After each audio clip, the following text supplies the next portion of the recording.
Today I went to my very first cross-country meet with my new school. This is probably really just the first cross-country meet that I've been to ever. In 1,000 feet, turn right onto Old Jamestown Road. I've been to practice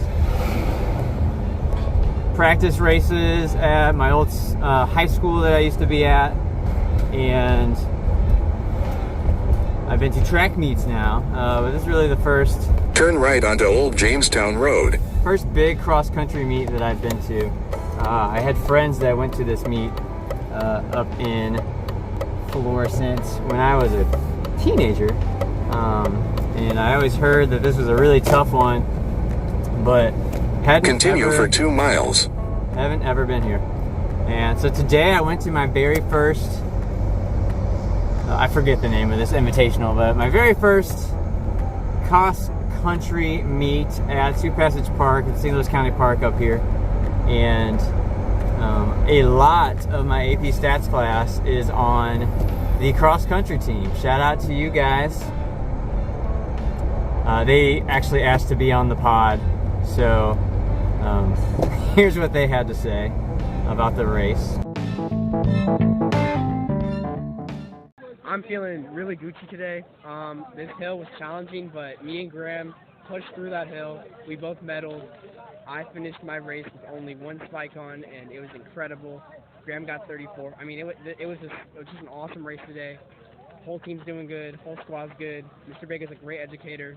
I'm just feeling great today. You know, I don't have much to add on. I think Enzo really touched on the point very effectively. Those hills were tall.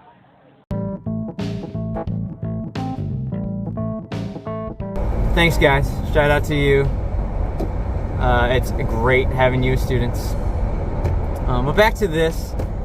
So I knew that I wanted to go support my students in their running. One thing that I kind of missed from being a high school teacher the last 6 years when I was in the middle school was just being able to go to kids' sporting events. Like, middle schoolers, they do sports also, but they don't as often do it at the school. It's a little less advertised and obvious. They're not really wearing their sports jerseys on game day, that kind of thing. And something that I have kind of missed is being able to integrate myself into that as a relationship builder. When the guys asked me to come to a race, and this is the only one up here where we lived, here I am, and it was a lot of fun. And then I found out that a cross-country meet, much like a track meet that I've really just found out within the last 2 years, cross-country meet it's like a running festival, and there's tents everywhere, and everyone's running around just talking to people, and it was actually really fun. So I went to see the runners at my new school, but there were multiple runners that I knew from my last school that had transitioned into high school, so I got to see them, and I ran into a family that we used to go to church with, and some other guy that I used to work with. His kid was running for a different school. So like, cross-country meets are really a place of community. It's really cool. Like, runners are... You're back online. You should reach your destination by 5:57 p.m. Terrific. I'm actually on the way to soccer games now. Today is the sports afternoon. So runners, I think runners are a different breed in the first place. I did not know that I was a runner until college, when I was in ROTC, and the Marine Corps was like, hey, you're going to be a runner, and you're going to run with us 3 days a week, and we're going to make you puke, and we're going to yell at you while we do it until you become a hardened running machine, and then you will like it, and you will hoorah yourself through the run. Anyway, so that was my experience. Like, I played football in high school, and the cross country team was like on their practice would like run past us, and we would... In a quarter mile, turn right onto Old Halls Ferry Road. From a place of, I think now, naivety, we would just be like, why are you running for fun? Because, you know, most sports, running is a punishment. So the idea that people would run like for fun or as their sport. Take the second right onto Old Halls Ferry Road. That is just not where I was in my mindset. But I learned, because Continue I had for 3 to, miles. that I am a runner, and like my body like transformed from this kind of chunky football body into a leaner runner's body, and that just made me feel better about myself. I mean, I know some people hate running and other people feel really good about themselves when they play their own other sport, but becoming a runner and being in my own mind on a run and competing with myself in a lot of ways and becoming tougher mentally. Like, there were a lot of ways that being a football player toughened me mentally, to slog through things and learn how to throw my body at a guy that was way bigger than me, knowing it will hurt. Like, that's a whole other mental game also, that I learned in my 4 years of playing football. And that just reminds me, so one of my students, their dad, I went to school with, and they told me just today that they were talking about me with their dad recently, and he gave me this compliment of the fact that I never backed down and I always kept going or something like that. And that kind of was me as a football player. I am too slow to be like a receiver. Like, I have like a receiver's sized body, or a halfback sized body with none of the speed. So or a defensive back maybe also. So I had to play at linebacker, and even I wasn't really even fast enough really to be an outside linebacker.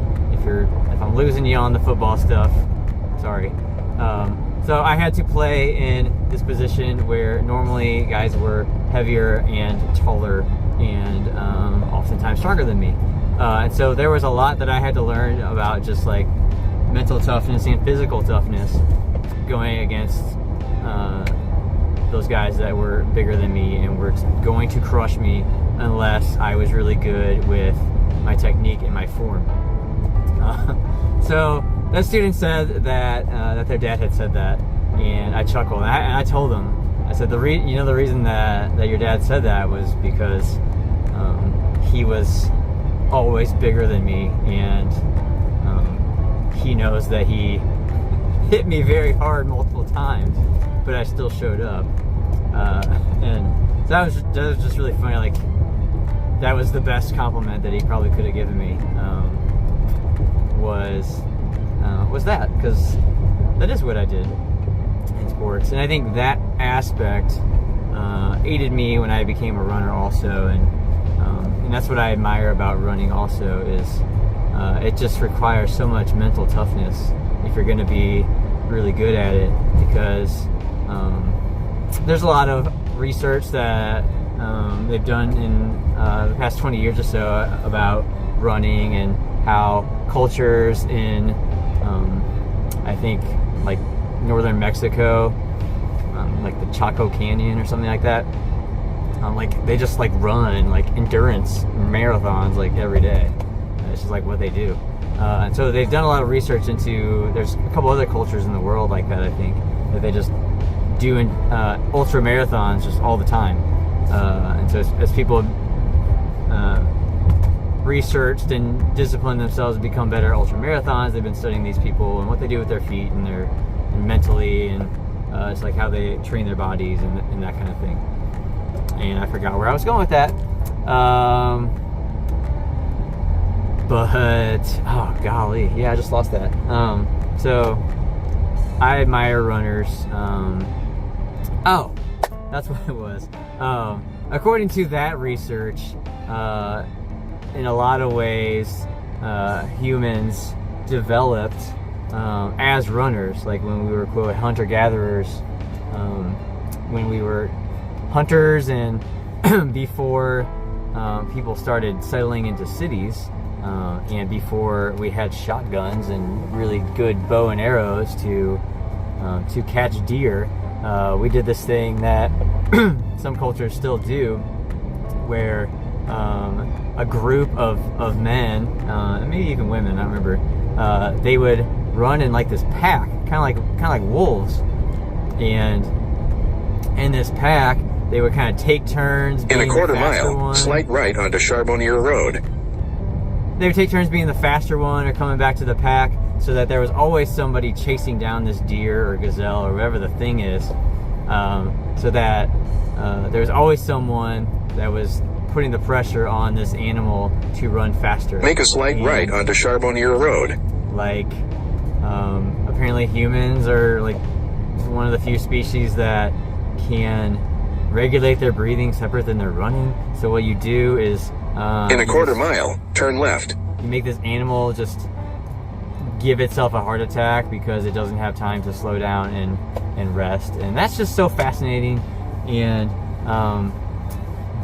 that's why I think running's cool. And you know, there's so many cool things about other sports, but the topic of this podcast is running and my students, and we stopped talking about the students a long time ago. But to you runners out there, for the people that admire you and the people that think you're crazy, shout out to you. Make a U-turn, then turn left onto Charbonnier Road. Not doing that, Google Maps. Alright, so this is the end of the In podcast. 1,000 feet, turn left onto Keevan Lane. We're here. This is the end of the podcast because the rules of Drive Time Diaries is it only happens while we're on the drive, and I am now to the next destination of the evening, the soccer games. My name's Chuck. I'm an educator with a new job and a new commute, and today's commute was actually from a school cross-country meet to that's actually up by my house, to soccer games up by my house. But thanks for listening. If you are on Apple Podcasts or Google Podcasts or Spotify, please hit that subscribe button so I can see you there.